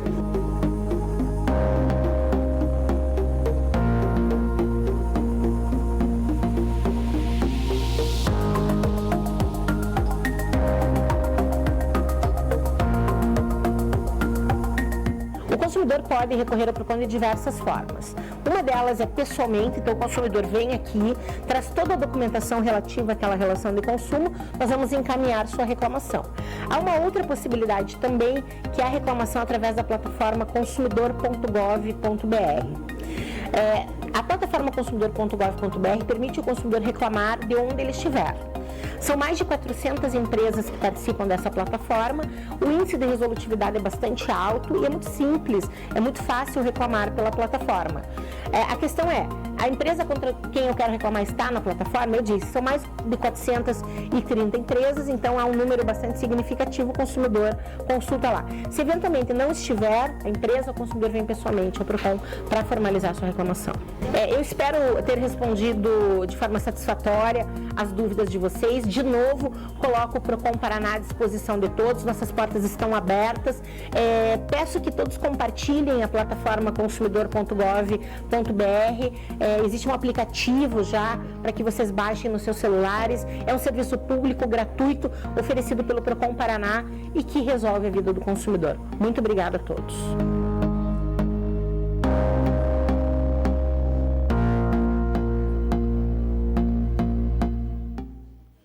Dando prosseguimento ao ciclo de palestras, com a palavra, neste momento, a doutora Daniele de Castro Kwiatkowski, médica gastroenterologista formada pela FEPAR em 1993, especialista em gastroenterologia pela Federação Brasileira de Gastroenterologia, especialista em endoscopia digestiva pela Sociedade de Endoscopia Peroral, diretora técnica do INSIGAP, Instituto de Cirurgia e Gastroenterologia do Paraná. Ela ministra a palestra Diagnóstico e Acompanhamento da Doença Celíaca. Bom dia, todo mundo já está um pouquinho cansado, vou tentar ser breve. Hoje o público aqui é muito diversificado, que fica mais difícil para mim, né?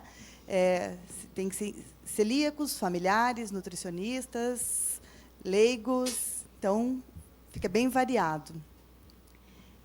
Então vamos lá. Claro que eu vou me bater aqui. Não. A doutora Lorete já comentou, eu só queria... A doutora Lorete, ela costuma dizer durante as aulas dela, e até mesmo para os pacientes, que a gente tem que ser ousado, né? E eu queria me permitir aqui começar discordando dela, porque ousadia nunca faltou, que ela disse que ela era o passado. Eu queria dizer que não. A doutora Lorete vai ser sempre o passado, o presente e o futuro da doença celíaca. E eu tenho certeza que todo mundo que está aqui vai concordar comigo. Então, ela já explicou que a doença celíaca, que é uma doença autoimune, desencadeada pela ingestão de glúten em indivíduos predispostos geneticamente. Tem como característica uma inflamação crônica da mucosa do intestino delgado, que pode levar a uma atrofia dessa mucosa. 1% da população mundial é celíaca, porém, o que a gente observa é que há muito subdiagnóstico. Muitos pacientes que são celíacos e não tiveram ainda diagnóstico. Para se fazer diagnóstico em doença celíaca, tem que se pensar na doença. E como a doutora Lorete também comentou, hoje, muitos médicos não lembram dela. E aí, não estou falando de pediatras e gastroenterologistas, mas as outras especialidades, principalmente. Os clínicos, ginecologistas. Quantos pacientes nos vêm encaminhados com doenças já cronicamente instaladas, com um diagnóstico muito claro para o gastroenterologista, mas lá atrás ninguém lembrou da doença celíaca. A doença acomete 1 a cada 200 pessoas na população em geral, indivíduos de todas as idades, desde a infância até o idoso, e tem um predomínio em mulheres, 2 a 3 mulheres para cada homem. Então, o glúten está presente no trigo, no centeio, na cevada e na aveia contaminada. É muito fácil a gente fazer um diagnóstico de doença celíaca quando o paciente apresenta uma forma atípica, uma forma clássica. Paciente que vem com diarreia, com uma distensão abdominal bem importante, perda de peso, atrofia de musculatura. Isso é fácil de fazer diagnóstico. Quando você vê uma criança assim num hospital, a primeira coisa que se pensa é numa doença celíaca. Esse não é o nosso paciente mais difícil. Porém, alguns pacientes, eles aparecem já com uma anemia de longa data, refratária à reposição, usam ferro, usam vitaminas, e nada melhora aquela anemia. O paciente que tem uma osteoporose precoce, um desgaste de esmalte, dores articulares, o constipado crônico, que também é refratário à dieta, aos cuidados em geral, retardo da puberdade, irregularidade menstrual, abortamentos, infertilidade, fraqueza, e ninguém pensou em doença celíaca. Em algum momento da vida deste paciente, ele nos vem encaminhado com uma forma atípica, onde vai ser investigado. E também aqueles pacientes que geralmente são familiares de celíacos, que vêm para um rastreamento, não tem alteração nenhuma, não tem sintomatologia nenhuma, mas já tem, falei que eu ia fazer confusão, alteração tanto laboratorial ou na biópsia, e com 0 sintoma. Este paciente é um paciente difícil de se conquistar no consultório, porque ele é bem resistente à dieta, à orientação e ao tratamento. E o que é importante disso tudo? Nunca suspender o glúten antes do diagnóstico. Nunca. Nunca. Isso a gente fala todos os dias, hoje, nos grupos de celíacos de Facebook, nos blogs. É a coisa que a gente mais fala. Não suspenda o glúten antes do diagnóstico. Nós precisamos de um diagnóstico preciso para poder fazer uma orientação adequada desse paciente.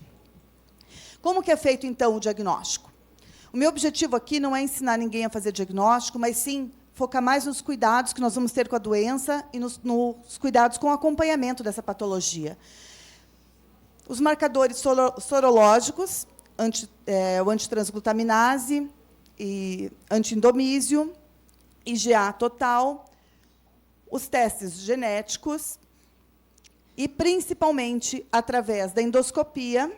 Aqui a gente vê uma imagem do duodeno normal, pregueamento, vocês podem observar que ele tem várias pregas no duodeno, uma mucosa bonita, bem normal. E aqui é uma imagem de um paciente celíaco, onde a gente já vê uma diminuição bem importante do pregueamento de mucosa. Essa é uma imagem bem característica, que na endoscopia já é bem sugestiva de doença celíaca. Isso faz diagnóstico? Não. Sem biópsia de duodeno, não há diagnóstico. Padrão ouro é a biópsia do duodeno. Óbvio que uma biópsia bem feita. O que a gente recebe muito, eu recebo, às vezes, pacientes de outros lugares com 1, 2 fragmentos de duodeno. É muito triste, porque acaba precisando repetir essa endoscopia. É um exame que é um exame invasivo. Exame invasivo não é inócuo, pode trazer, tem riscos, pode trazer consequências, mas nós precisamos de 4 a 6 fragmentos de boa qualidade, não micro, uns fragmentos mal orientados, que vão para o patologista em má qualidade. O patologista precisa receber um material de boa qualidade, senão ele não vai conseguir fazer análise desse material.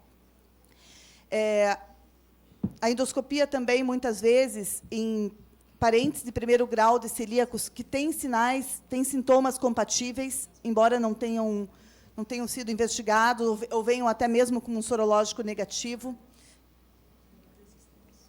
E no anátomo patológico, o que vai ser observado? contagem de linfócitos, a descrição destas vilosidades e a classificação de Marsh. Isso é fundamental. Um anátomo patológico de boa qualidade na doença celíaca, se não houver essas características, pode pedir revisão de lâmina, porque ele não vai nos servir para nada. E isso é uma coisa que a gente recebe com frequência em consultório, uma biópsia de péssima qualidade, porque começou lá atrás, numa endoscopia de má qualidade também. Fizemos o diagnóstico, nosso paciente é celíaco. O que nós vamos fazer com ele? Primeiro, não tem cura para a doença celíaca. Eu já recebi pacientes curados, benzidos, de todos os jeitos, mas não tem cura, não adianta. É muito melhor você ter o diagnóstico e poder acompanhar a sua doença adequadamente do que ficar procurando o que não existe. Enzimas que digerem o glúten não protegem o celíaco. Toda semana, todos os meses, surgem na mídia, nos jornais, novas drogas para a doença celíaca, e eu recebo um monte de WhatsApp de pacientes assim, olha, posso usar esse? Não, não pode. E eu não gosto do termo assim, dieta sem glúten. Para o celíaco, ela não resolve. O celíaco precisa de uma vida sem glúten. Os celíacos daqui sabem bem disso. Porque o glúten ele não está só no alimento que a gente ingere. Está lá nos cosméticos, nos cremes, shampoos, condicionadores, sabonetes. E o celíaco ele se torna mestre em procurar, naquelas letrinhas minúsculas dos rótulos, se existe algum componente com glúten ou não, não é verdade? Toda hora eu vejo nos grupos que eu participo, de pacientes, as pessoas perguntando, mandam foto do rótulo, aqui tem glúten? E, assim, não é claro, ainda não é evidente, e isso é uma grande dificuldade. Na nossa vida sem glúten, quanta coisa aqui contaminada o celíaco enxerga, hein? Colher de pau é uma beleza, né? Colher de pau, colher de plástico, sempre cheia de glúten. Então, o que a gente precisa? Uma casa sem glúten, uma família que respeite o direito do paciente celíaco e não permita que o glúten entre em sua casa. Não adianta me dizer assim, mas eu preparo o sanduíche dos meninos e eu lavo bem as minhas mãos. Ou, como eu tenho uma paciente celíaca, ministra da Eucaristia. Para mim, é complicado. Muitas vezes eu penso em pedir para não voltar, porque não tem mais o que fazer. Aqui, tudo que a gente observa aqui, quanto glúten embutido em tudo isso aqui. Então, adianta você não comer o glúten se você for colocar o seu pão nessa torradeira? For preparar o seu suco, onde foi feita uma panqueca com trigo?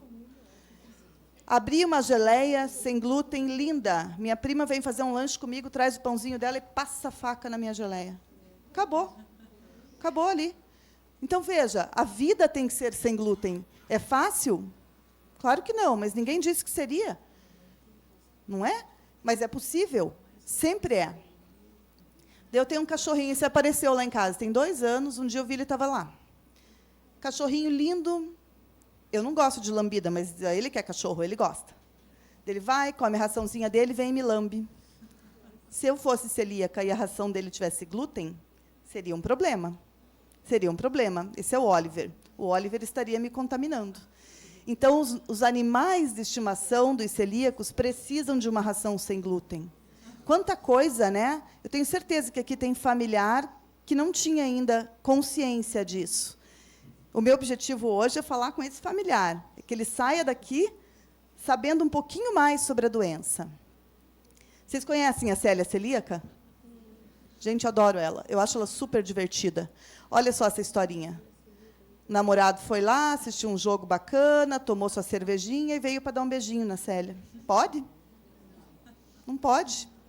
Não pode também. Então, a vida tem que ser sem glúten, e não só do celíaco. Tem que ter apoio do familiar, do parceiro, do colega de trabalho.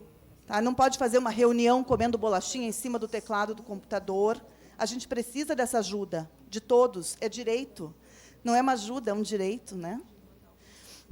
E esse paciente precisa ser bem acompanhado. Outra coisa que eu canso de ver, eu já tenho diagnóstico, eu não vou voltar no médico.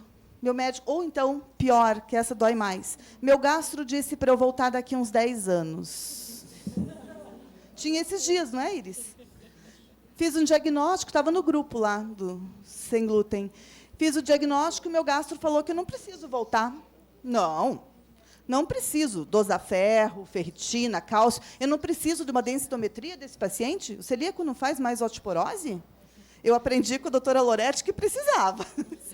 Então, e endoscopia. Eu preciso de endoscopia desse paciente. Não é só endoscopia de diagnóstico. Ele vai ter que fazer um acompanhamento. Não também, como vemos por aí, endoscopia seriada, que é desnecessária, é submeter o paciente a um risco desnecessário. Muitos vêm com diagnóstico de 6 meses de doença celíaca com 3 endoscopias. A primeira já estava ótima. O que eu quero com as outras? Para que me servem? Para frustrar esse celíaco. Sabe por quê? Porque ele está fazendo uma dieta super certinha e a biópsia continua vindo ruim. Claro, nós não demos tempo para essa mucosa se recuperar. De que me adianta repetir uma endoscopia em 6 meses, em 2 meses, como eu já vi? Não serve para nada. Não serve para nada. A não ser para o médico ganhar dinheiro.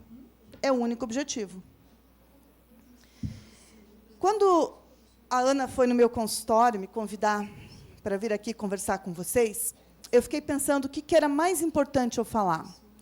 Com certeza não é sobre teste sorológico, com certeza não é sobre teste genético. Eu acho, nesses 20 e muitos anos de consultório, que o mais importante, o que o celíaco gostaria que você soubesse, é que dieta sem glúten não é a dieta da moda. Não é uma opção.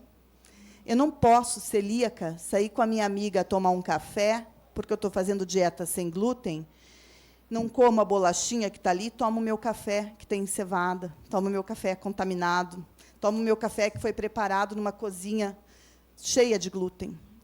Para o celíaco, não é moda. Contaminação cruzada não é frescura. Quando eu coloco o meu pão na torradeira, vai ficar glúten lá dentro. Como que limpa isso? Não limpa. O glúten vai ficar lá para sempre. A torradeira do celíaco é dele. Para pão sem glúten, é só para ele. Então, não é frescura. Só um pouquinho de glúten traz consequências. Podem trazer transtornos enormes. Essa semana, eu fui tomar um café com uma amiga celíaca, e a gente ouviu uma história interessante. A avó achava que a neta era fresca. Não tem problema, eu vou mostrar para minha filha que ela pode comer glúten. E ela fazia o bolo sem glúten e salpicava a farinha em cima. É por ignorância, não é por maldade. É este público que a gente tem que atingir. É com eles que a gente tem que falar. É para eles que a gente tem que mostrar que isso traz consequências, sim, e que isso é grave, sim. Que tem muita diferença entre sem glúten e seguro para celíaco. Eu coloquei a batatinha aqui, porque todo cardápio de restaurante, cardápio de fast food, está escrito sem glúten do lado. Na batata frita, principalmente. No mesmo lugar que fritar o peixe empanado. Não é? Você vai, frita o peixe, na mesma fritadeira, com a mesma gordura, é claro, e faz a batatinha sem glúten que o celíaco come. Pode comer aqui? Claro que não. Se você quer sair com o seu amigo, com o seu familiar celíaco, vá nos restaurantes seguros para celíaco. Me corrijam se eu estiver errada, são 18 aqui? 18 em Curitiba. 18. E eu costumo frequentar, e são gostosos. Sim, eu vou, no finalzinho tem ali. Então, existe uma grande diferença entre alimentos sem glúten e alimentos seguros. Tá? A maçã não tem glúten, mas se eu deixar ela numa cozinha cheia de farinha, ela não é segura. Não pode. E o mais importante, a sua falta de respeito e de empatia pode matar o celíaco. Então, eu gostaria que vocês levassem essa mensagem para casa, que é uma questão de respeito e de empatia. Todas as dúvidas, todas as dificuldades estão sempre bem listadas no site da Celpar. Lá tem a lista dos restaurantes seguros em Curitiba para celíacos. Tem uma troca de informações super bacana. O celíaco em viagem, ele pode buscar os restaurantes celíacos em qualquer parte do mundo que ele vá. As companhias aéreas realmente não estão preparadas, em sua maioria, já cansei de ver dieta trocada, mas é um direito do celíaco levar o seu alimento, carregar sempre seu alimento. E toda e qualquer dúvida, eu sugiro sempre que entre em contato com a Celpar, que eles vão estar bem orientados e bem preparados para orientar o familiar e o próprio celíaco. Espero ter contribuído um pouquinho com vocês. E eu gostaria, mais uma vez, de agradecer o convite e a oportunidade de estar aqui. Obrigada. Agradecemos a doutora Daniele de Castro Kwiatkowski. Neste momento, solicitamos a deputada Cláudia Pereira para que proceda a entrega dos certificados às nossas palestrantes.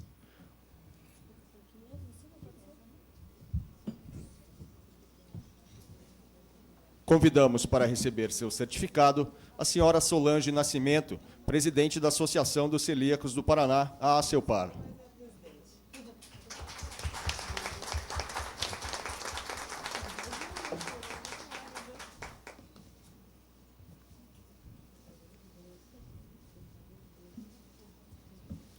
Convidamos também a doutora Lorete Maria da Silva Cotzi, médica gastroenterologista, doutora em medicina e fellow do Colégio Americano de Gastroenterologia.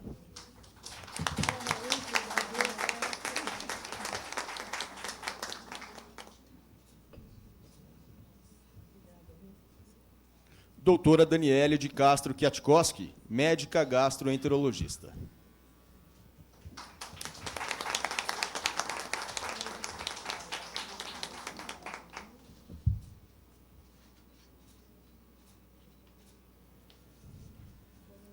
E a doutora Carina da Silva Magatão, advogada, professora de Direito da PUC Paraná.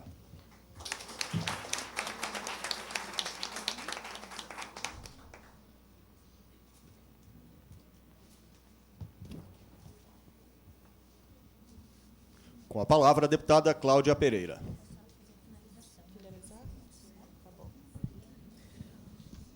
Primeiro eu quero perguntar se todo mundo pegou o númerozinho que tinha no balde. Todo mundo pegou? E daí já pedi para a Emanuele, né? A Sofia e a Mariana? Ficarem meio por aqui, que vocês que vão sortear aí, tá? Bom, eu só quero agradecer a presença de cada um de vocês, dizer que a Assembleia Legislativa do Paraná está muito honrada de poder abrir esse espaço, agradecer a essa casa, a todos os funcionários da casa que estão hoje aqui participando desse encontro. Dizer que o nosso objetivo como parlamentar é fazer com que os mecanismos, criar mecanismos e fazer com que aqueles que estão aí possam realmente dar o retorno que é necessário.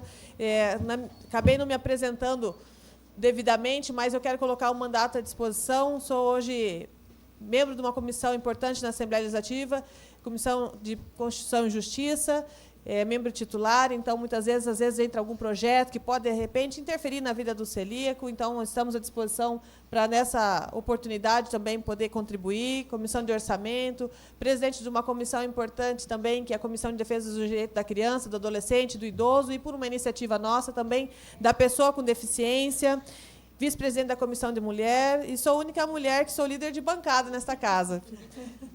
Estamos aí fazendo jus a função da mulher também no parlamento. Dizer aqui que hoje nós tivemos a presença do delegado Recalcati, esteve aqui conosco, participou do início, mas teve que se ausentar, mas veio aqui, então quero fazer esse registro, não me lembro se foi feito ou não, mas quero registrar, um parlamentar muito querido e muito atuante na Assembleia.